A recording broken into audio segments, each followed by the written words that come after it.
Congress party central election committee సమావేశం ఈ నెల 9వ తేదీన జరగబోతుంది. రాష్ట్ర ముఖ్యమంత్రి రేవంత్ రెడ్డి కూడా ఈ సమావేశానికి హాజరు కాబోతున్నారు. పెండింగ్ లో ఉన్నటువంటి 3 స్థానాలపై కాంగ్రెస్ అధిష్టానం తుది నిర్ణయం తీసుకోబోతుంది.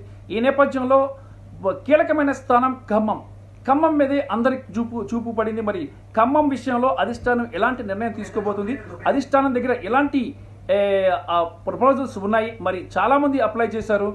అందరితో పాటు కాంగ్రెస్ పార్టీ సీనియర్ నేత వి హనుమంతరావు కూడా ఖమ్మం స్థానంపై చూపు ఉంది. ఆయన ఇప్పటికే ఖమ్మం స్థానం తనకి ఇవ్వాలని అధిష్టానాన్ని కోరారు. ఈ రోజు కూడా మరి ఢిల్లీలో ఉన్నారు. కాంగ్రెస్ హైకమాండ్ మరోసారి కలవబోతున్నారు. ఎందుకంటే 9వ తేదీతో ఇక తెలంగాణ ఎంపీ సీట్లన్నీ కూడా సీట్లకు సంబంధించి తుది నిర్ణయం జరగబోతుంది. కాబట్టి ఆయన అధిష్టానాన్ని కలిసి తన చివరి ప్రపోజల్ని పెట్టబోతున్నారు. మరి అధిష్టానం ఏం చేయబోతుంది, హనుమంతరావుకి అవకాశం ఇస్తుందా లేదా వేరే వాళ్ళకి అవకాశం ఇస్తుందా, ఏం చేయబోతుంది ఖమ్మం స్థానానికి? మరి ఈ అంశంపై మనతో మాట్లాడేందుకు హనుమంతరావు ఉన్నారు. హనుమంతరావు గారు, ఖమ్మం స్థానానికి సంబంధించి చాలా చర్చ జరుగుతుంది.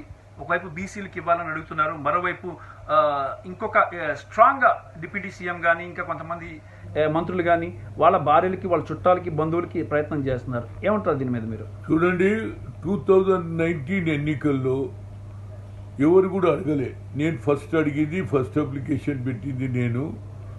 ఈవెన్ రేణుకా చౌదరి గారు కూడా అప్లికేషన్ పెట్టలే, ఆమెకి ఇచ్చారు. సరే, కారణం వల్ల ఓడిపోయింది. కానీ నేను అప్పటి నుంచి, ఎందుకంటే రాజీవ్ గాంధీ గారు ప్రధానమంత్రి ఉన్నప్పుడు ఖమ్మం ప్రాంతంలో 2 సార్లు వచ్చారు. ఒకసారి ట్రైబల్ ఏరియాలో వచ్చారు, ఒకసారి ఫ్లడ్స్ ఎఫెక్టెడ్ ఏరియాలో వచ్చారు. ఆనాడు ఎన్టీ రామారావు గారు ముఖ్యమంత్రి, అదేవిధంగా జలగం వెంకటరావు గారు పిసిసి అధ్యక్షులు. మేము ముగ్గురమే ట్రైబల్ ఏరియాలు తిరిగినాం, అదేవిధంగా ఫ్లడ్ ఎఫెక్టెడ్. ఆనాడు నుంచి నా మనసులో ఒక ఆలోచన, ఒక విధమైనటువంటి కాన్సెప్ట్ ఏముందంటే, రాజీవ్ గాంధీ గారు నాకు ముఖ్యమంత్రి స్థాయికి కూడా తీసుకొచ్చిపోయిండు. ఆయన ఆలోచన నా ప్రాంతంలో ఇంప్లిమెంట్, నేను 2 సార్లు రాజ్యసభలో ఉన్నారు, కానీ లోక్సభలో కూడా ఆయన వాసి ఇంపియాలి. ఆ ప్రాంతంలో గిరిజనులు, బడుగు బలైన వర్గాలు ఎక్కువ శాతంలో ఉన్నారు, అడవి ప్రాంతము కనుక ఆ ప్రాంతంలో రాజీవ్ గాంధీ ఆలోచనను ఇంప్లిమెంట్ చేయాలని గత 7-8 ఏళ్ల నుంచి అక్కడనే రాజీవ్ గాంధీ స్టాచ్యూ కూడా పెట్టడం జరిగింది. 7 ఇయర్స్ 6 ఇయర్స్ బ్యాక్. అప్పటి నుంచి ఇప్పటిదాకా నేను కంటిన్యూస్గా అక్కడ ఆల్ ఇండియా ప్రోగ్రాం కానీ, ఏది ఫేస్ టు ఫేస్ రైతులు కానీ, అదేవిధంగా మన పీపుల్ మార్చ్లో కూడా పార్టిసిపేట్ చేశా బట్టిది. అదేవిధంగా రేవంత్ రెడ్డి గారు పాదయాత్రలో పార్టిసిపేట్ చేశా. కంటిన్యూస్గా నేను తిరుగుతూనే ఉన్నా.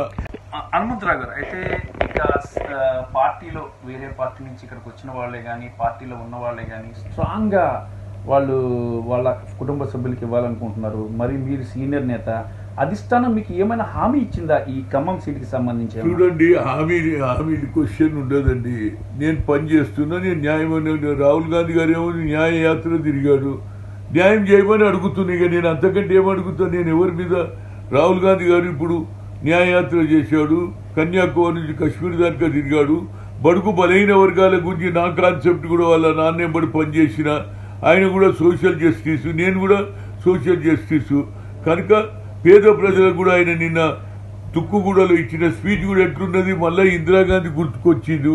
ఇందిరాగాంధీ ఆలోచనలో ఆయన ఇందిరాగాంధీ మనవడుగా మాట్లాడినట్టు కనిపిస్తుంది. కనుక ఆయన ఆలోచన తప్పనిసరిగా న్యాయం జరుగుతుందని నేను చెప్పగలుగుతా. ఎందుకంటే ఆయన నిన్న ఓన్లీ పేదోళ్ళ గురించే మాట్లాడిండు. పేదోళ్ళు ఎన్ని రోజులు అనగదొక్కబడతారు, వారికి సరి అయిన న్యాయం చేస్తా అన్నప్పుడు నాకు కూడా న్యాయం జరుగుతుందని నేను అనుకుంటాను.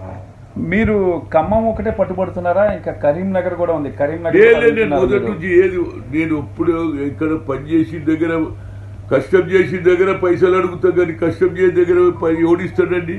నేను ఈడ కష్టం చేసిన, ఈడ పనిచేసిన, ప్రజలకు ఉపయోగపడుతున్నా. కానీ నేను మొదటి నుంచి కూడా ఈవెన్ నేను రాజ్యసభ కూడా అడగలే. నేను ఆ ప్రాంతంలో అభివృద్ధి చేయాలి, నా వాయిస్ రాజ్యసభలో వినిపించాను, ఒకసారి లోక్సభలో వినిపించాలనేది నా ఉద్దేశం. మరి మంత్రులు, ఉప ముఖ్యమంత్రులు అడ్డుపడుతున్న నేపథ్యంలో మరి మీకు సీటు దక్కుతుంది అనుకుంటున్నారా? చూడండి, ఇక అది హైకమాండ్ నిర్ణయం.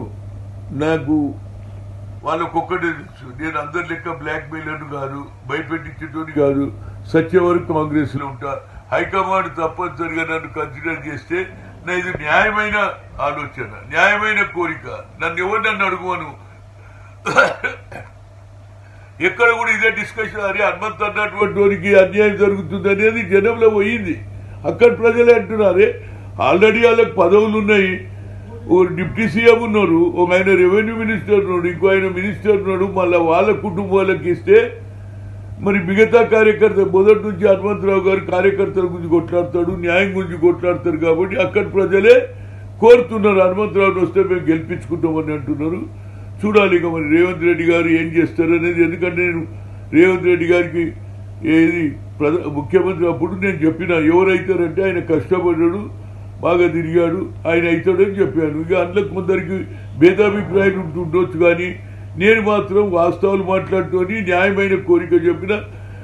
బట్టికేం తక్కువ చేయాలి. ఆయన కూడా డిప్యూటీ సీఎం అయ్యాడు. ఈ స్థాయికి వచ్చిందంటే అది కేవలం ఆయన ఆత్మవిశ్వాసం చేసుకుంటే తెలుస్తుంది. ఎందుకంటే మల్లు అనంతరాములు చనిపోయిన తర్వాత మల్లు అనంతరాముల పాత్ర, తమ్ముళ్ళ పాత్ర, అన్న చనిపోయినా వాళ్ళకి మల్లు రవికి టికెట్ ఇప్పించిన ఏది లోక్సభ నాగర్ కర్నూలు. అదేవిధంగా ఈయన కూడా ఎమ్మెల్సీ ఇప్పించినారు లోకల్ బాడీలో. తర్వాత సిఎల్పి లీడర్ కూడా కొట్లాడి వేణుగోపాల్ చెప్పిన సార్ కేసీఆర్ చెప్పిండు. ఏమన్నాడు కేసీఆర్? నేను ఒక హరిజన్ ముఖ్యమంత్రి అన్నాడు, ఆయన చేయలే. అట్లీస్ట్ ఇవాళ 19 మంది గెలిచారు, మీరు సిఎల్పి లీడర్ బట్టి చేస్తే బాగుంటుందని చెప్పినోని నేను. కనుక తప్పనిసరిగా న్యాయం జరుగుతుందని ఆశిస్తున్నా. రాహుల్ గాంధీ కూడా న్యాయయాత్ర చేశాడు. రాహుల్ గాంధీ కూడా పేద ప్రజల గురించి మాట్లాడుతుండు. బడుగు మొలగిన వర్గాలను పైకి తేవాలని వాళ్ళ నానమ్మ. అయితే హనుమంతరావు గారు, ఇక్కడ మీకు ప్రధానమైన అడ్డంకి మల్లు బట్టి విక్రమార్కేనా? చూడు, నేను ఎవరినన్నా ఆయనకు సాయం చేసిన అన్న, నేను వాళ్ళిద్దరికి ఏం సాయం చేయలేదు. వాళ్ళు కొత్తగా వచ్చి నేను ఎట్లంటే ఈయనకు సాయం చేసినా ఆయన కూడా సాయాన్ని మర్చిపోకుండా న్యాయం చేస్తాడని అడగగలుగుతా. కానీ ఇంకెవరైనా ప్రధానమైన అడ్డంకి ఉందా మీకు? సీట్ అడ్డంకి ముగ్గురు అడుగుతుంటే ఇంకా అడ్డంకి ఏమున్నదండి?